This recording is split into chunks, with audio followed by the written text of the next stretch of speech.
Morning students, chapter 19 आपकी book का name बाल महाभारत कथा, चैप्टर नेम मायावी सरोवर। ठीक है, चैप्टर नंबर 19। पांडवों के वनवास की अवधि पूरी होने को ही थी। 12 बरस समाप्त होने में कुछ ही दिन रह गए थे। उन्हीं दिनों एक निर्धन ब्राह्मण की सहायता करते हुए पांचों भाई जंगल में काफी दूर निकल आए। वे थके हुए थे, सो जरा सुस्ताने लगे। युधिष्ठिर नकुल से बोले, भैया जरा उस पेड़ पर चढ़कर देखो तो सही कि कहीं कोई जलाशय या नदी दिखलाई तो दे रही है।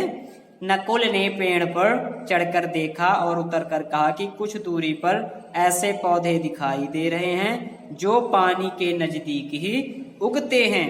आसपास कुछ बकुले भी बैठे हुए हैं। वहीं कहीं आसपास पानी अवश्य होना चाहिए। युधिष्ठिर ने कहा कि जाकर देखो और पानी मिले तो ले आओ। यह सुनकर नकुल तुरंत पानी लेने चल पड़ा। कुछ दूर चलने पर अनुमान के अनुसार नकुल को एक जलाशय मिला। उसने सोचा कि पहले तो मैं अपनी प्यास बुझा लूं और फिर तरकस में पानी भरकर भाइयों के लिए ले जाऊंगा।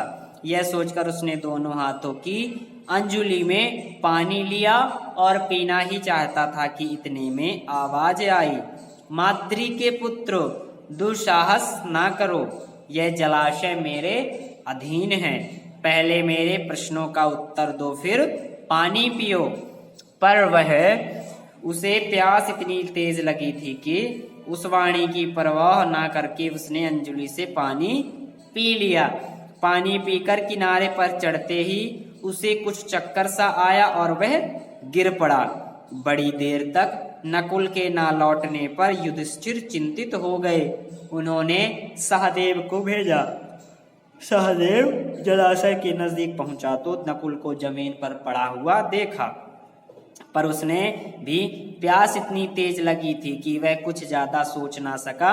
वह पानी पीने को ही था कि पहले जैसी वाणी उसे भी सुनाई दी। उसने वाणी की चेतावनी पर ध्यान न देते हुए पानी पी लिया और किनारे पर चढ़ते चढ़ते वह अचेत होकर नकुल के पास ही गिर पड़ा।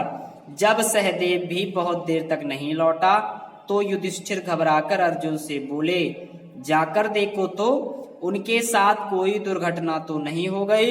अर्जुन बड़ी तेजी से चला। तालाब के किनारे पर दोनों भाइयों को उसने मृत पड़े हुए देखा तो वह चौंक उठा। वह नहीं समझ पाया कि इनकी मृत्यु का क्या कारण है। यह सोचते ही अर्जुन भी पानी पीने के लिए जलाशय में उतरा कि तभी उसे भी वही वाणी सुनाई दी, अर्जुन मेरे प्रश्नों का उत्तर देने के बाद ही प्यास बुझा सकते हो। यह तालाब मेरा है।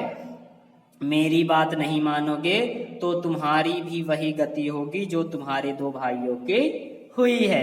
अर्जुन यह सुनकर गुस्से से भर गया। उसने बाण छोड़ने शुरू कर दिए।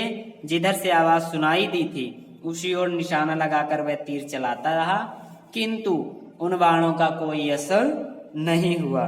अपने बाणों को बेकार होते देखकर अर्जुन के क्रोध की सीमा न रही। उसने सोचा, पहले अपनी प्यास तो बुझा ही लूं, फिर लड़ लिया जाएगा। यह सोचकर अर्जुन ने जलाशय में उतरकर पानी पी लिया और किनारे आते आते चारों खाने चित्त होकर गिर पड़ा। उधर बाट जोहते जोहते युधिष्ठिर बड़े व्याकुल हो उठे। भीमसेन से चिंतित स्वर में बोले, भैया भीमसेन देखो तो अर्जुन भी नहीं लौटा। जरा तुम ही जाकर तलाश करो कि तीनों भाइयों को क्या हो गया है। युधिष्ठिर की आज्ञा मानकर भीमसेन तेजी से जलाशय की ओर बढ़ा। तालाब के किनारे पर देखा कि तीनों भाई मरे से पड़े हुए हैं। सोचा, यह किसी यक्ष की करतूत मालूम होती है। जरा पानी पी लूं फिर देखता हूँ। यह सोचकर भीमसेन तालाब में उतरना ही चाहता था, फिर वही आवाज आई, मुझे रोकने वाला तू कौन है। कहता हुआ भीमसेन बेधड़क तालाब में उतर गया और पानी भी पी लिया। पानी पीते ही अपने भाइयों की तरह वह भी वहीं ढेर हो गया।